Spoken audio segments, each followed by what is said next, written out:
샬롬. 오늘은 이사야서 2장 1절로 22절 2장 전체를 묵상한 것을 우리가 강의 큐티로 나누고자 합니다. 2장의 중요한 주제는 여호와의 한 날입니다. 이사야는 하나님의 종말론적인 심판의 날을 여호와의 한 날로 지금 말하고 있습니다. 이 날은 여호와 하나님의 주권적 의지 속에 이미 작정되어서 일정한 역사적 시점에 드러나는 심판과 구원의 날로서 유해시대 이래로 거의 모든 선지자들이 공통된 이 외침이기도 합니다. 좀 더 구체적으로 말씀을 드리면 메시아 시대, 즉 예수 그리스도의 신약 시대를 가리키기도 합니다. 이것은 이사야와 같은 시대에 활동한 미가 선지자도 여러분 미가서 4장 1절에서 4절에서 똑같이 예언을 하고 있습니다. 그런데 이사야가 외치는 여호와의 한 날은 이중적인 심판의 날을 말하고 있습니다. 하나님의 심판 선언을 듣고도 끝까지 회개하지 않는 사악한 자들에게는 심판의 날로, 돌이켜 회개하고 믿는 자들에게는 구원의 날로 여러분 이루신다는 겁니다. 어떻게 보게 되면은 하나님의 외침, 이 메시지를 듣고도 깨닫지를 못하고 마냥 죄 가운데 살아가는 사람은 때가 되면 심판을 받겠지만은 그 하나님의 작정된 그 때 안에 하나님의 말씀을 듣고 회개하고 돌이켜 예수 그리스도를 품으로 구주로 영접하는 사람들은 구원을 받는다는 겁니다. 어떻게 보게 되면은 우리가 광의적으로 생각을 한다면 구원은 하나님의 주권이요 하나님의 섭리 속에 이미 예정되어 있는 것이겠지만은 협의적으로 생각을 한다면 그 구체적인 구원을 받든 심판을 받든 그것은 우리에게 달려있는 것입니다. 하나님은 길을 넓게 열어놓으셨습니다. 넓게 열어놓으셨지만 구원의 길을 여러 방면으로 넓게 열어놓으셨지만 구원을 받고 살아가는 삶의 여러분 그 길은 또 좁은 길이 아닐 수가 없습니다. 이 부분에 대해서 우리는 오늘 귀를 한번 기울여 보시기를 바랍니다. 오늘 본문 1절에서 5절입니다. 아모스의 아들 이사야가 받은 바 유다와 예루살렘에 관한 말씀이라. 말일에 여호와의 전이 산이 모든 산꼭대기에 굳게 설 것이요 모든 작은 산 위에 뛰어나리니 만방이 그리로 모여들 것이라. 많은 백성이 가며 이르기를 오라 우리가 여호와의 산에 오르며 야곱이 하나님의 전에 이르자 그가 그 도로 우리에게 가르치실 것이라. 우리가 그 길로 행하리라 하리니 이는 율법이 시온에서부터 나올 것이요 여호와의 말씀이 예루살렘에서부터 나올 것이니라. 그가 열방 사이에 판단하시며 많은 백성을 판결하시리니 우리가 그 칼을 쳐서 보습을 만들고 그 창을 쳐서 낫을 만들 것이며 이 나라와 저 나라는 다시는 칼을 들고 서로 치지 아니하며 다시는 전쟁을 연습지 아니하리라. 야곱 족속아 오라 우리가 여호와의 빛에 행하자. 아멘. 여기 1절에서 아주 중요한 말씀을 이사야는 말하고 있습니다. 이사야가 받은 바라는 말씀입니다. 이 말씀이 중요한 것은 이사야의 모든 말씀은 자신의 생각과 사상이 아니고 자기가 배운 지식과 지혜와 살아온 경험에 의해서 말하는 것이 아니고 초자연적으로 이사야에게 임한 성령께서 감동을 주신 하나님의 계시의 말씀이라는 사실입니다. 그렇습니다. 여러분 모든 성경의 말씀은 하나님의 초자연적인 계시로서 성경 기록자에게 감동과 영감을 주어서 1.1억이라도 무하게 기록해 하신 하나님의 말씀이라는 사실입니다. 그러므로 우리 하나님의 사람들은 하나님의 말씀을 읽을 때나 듣게 될 때에 하나님께서 나에게 말씀하시는구나 라는 마음과 자세로 또 아멘으로 받아들이고 신비에 새겨지게 하고 행함으로 열매 맺는 삶을 살아가야 될 것입니다. 왜냐하면은 하나님의 말씀이 하나님의 사람으로 인하여 증거하게 하고 그 하나님을 전하게 될 때 그 자리에는 위태로운 또 하나님의 말씀을 들어야 할 영혼이 존재하기 때문에 하나님께서는 말씀을 전하게 하는 줄로 믿으시기를 바랍니다. 2절 말씀에 이 말씀은 비유적인 말씀으로 히브리 종교가 예수 그리스도로 말미암아 신약시대의 종교, 즉 기독교로 완성되어 만방의 권위 있게 퍼질 것을 의미하는 말씀이기도 합니다. 이때에는 유대 한 나라뿐만이 아니라 세계 만국이 기독교로 물어들 것이라는 의미인데, 과연 그대로 성취되어서 신약시대에 살고 있는 지금은 기독교가 온 세상에 여러분 전파되어 있습니다.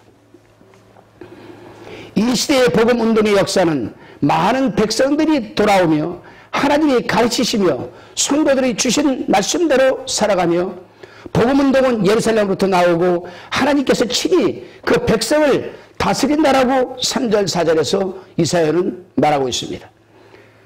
그렇습니다, 여러분.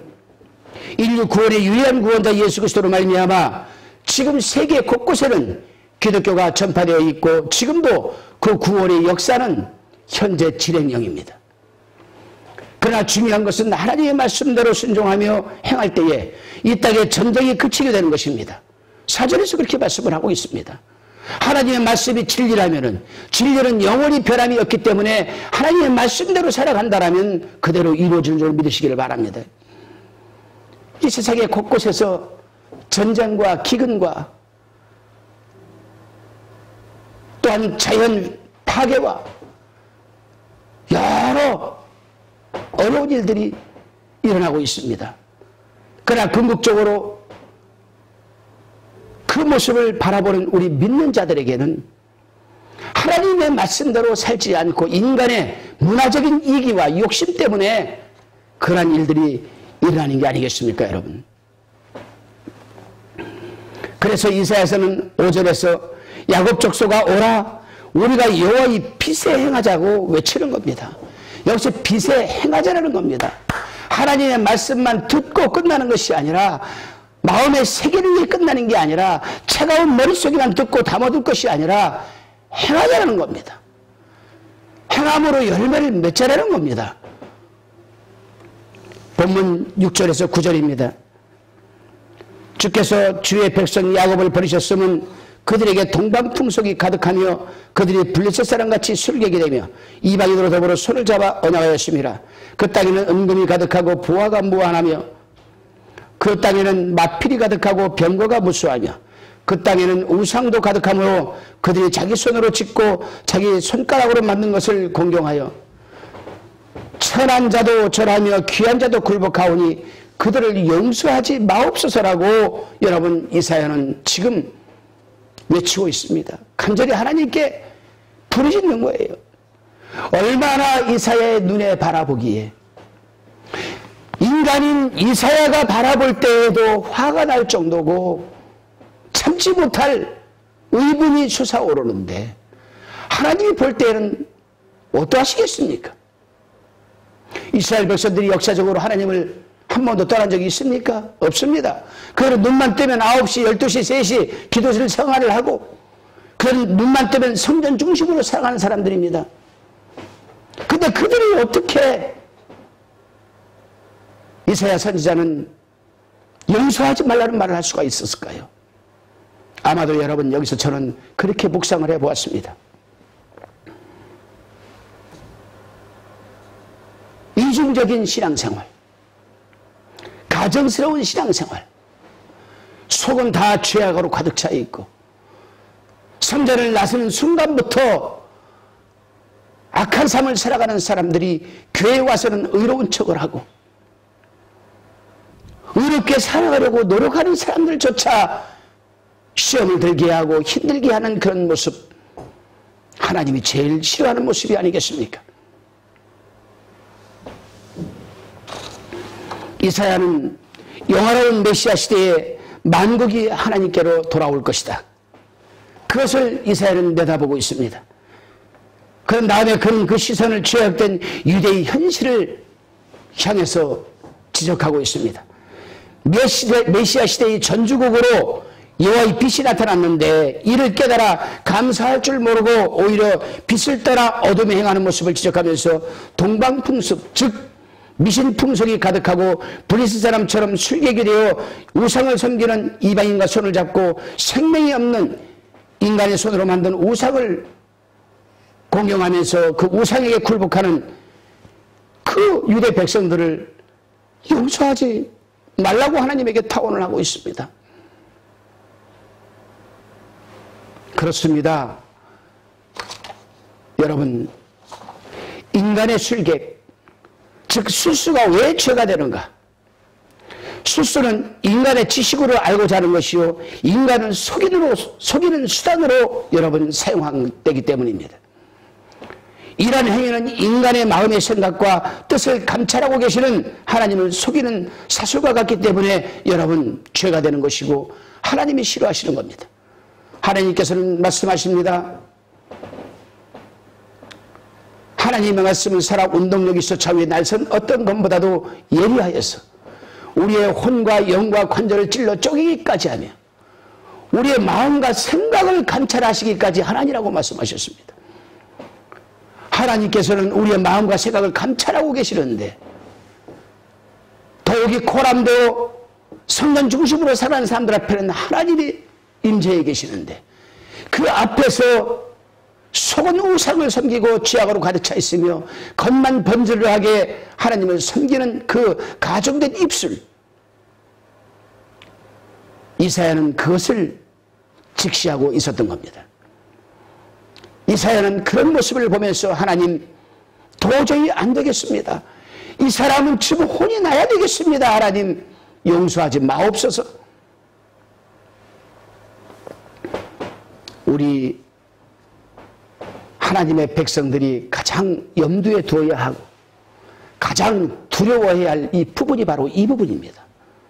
하나님을 만홀히 여기는 것, 우리의 마음과 생각까지 감찰하고 계시는 그 하나님을 기만하고 속이려고 하는 그 신앙생활,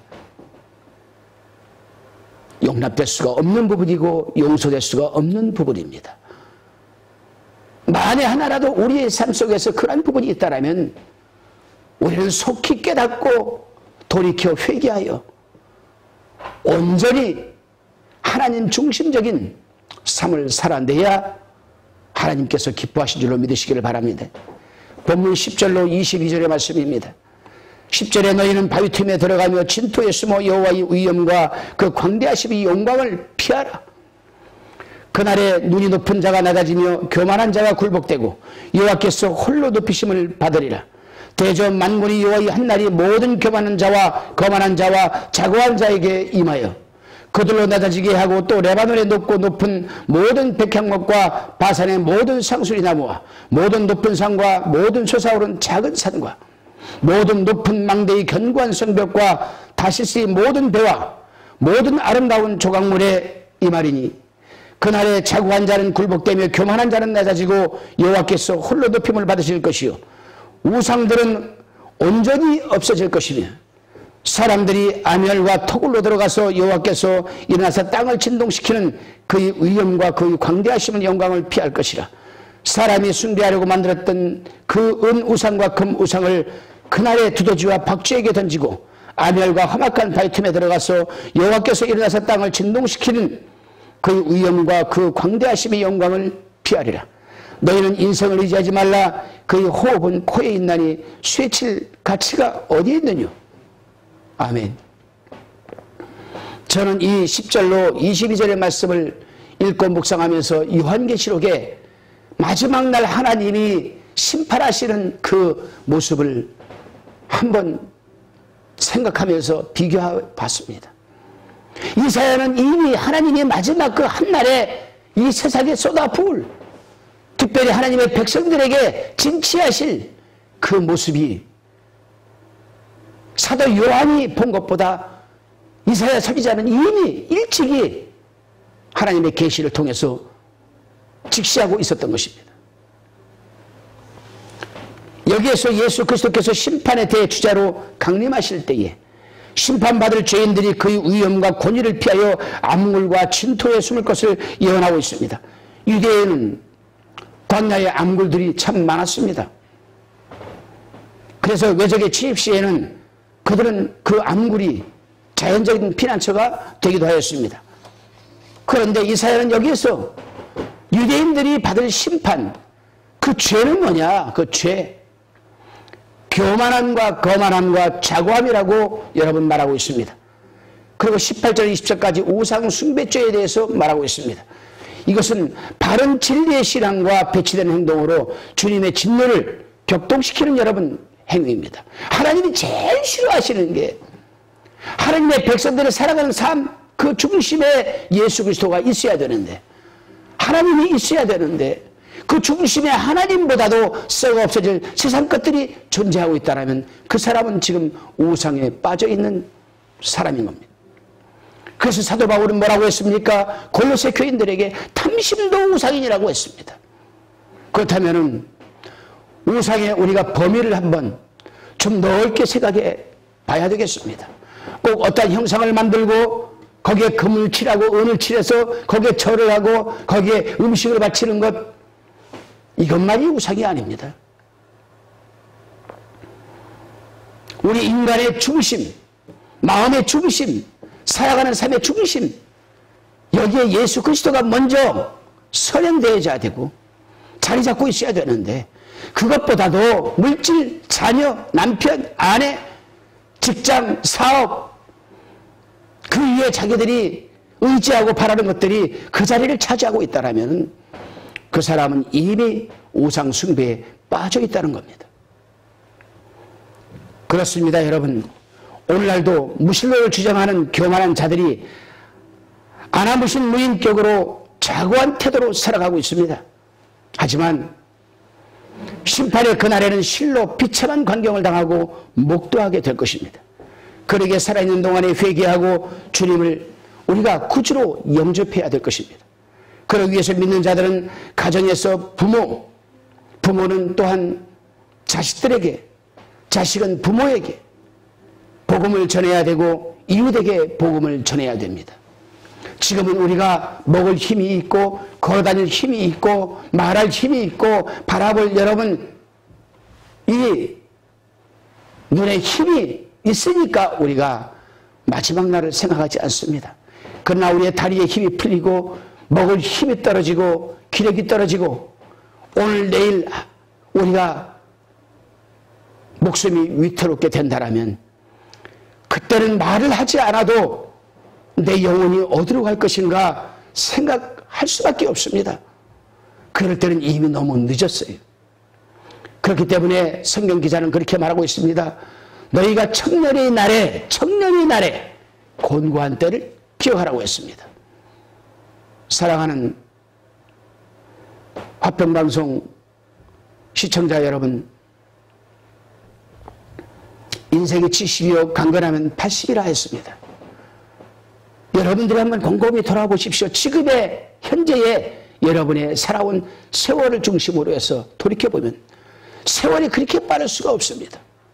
엊그제 20대, 엊그제 30대 같은데 벌써 60대가 되고 70대가 되고 엊그저께 40대인데 벌써 80대가 되었습니다. 여러분, 이제 우리에게 남은 삶은 고작 해야 20년밖에 되지 않을 것입니다.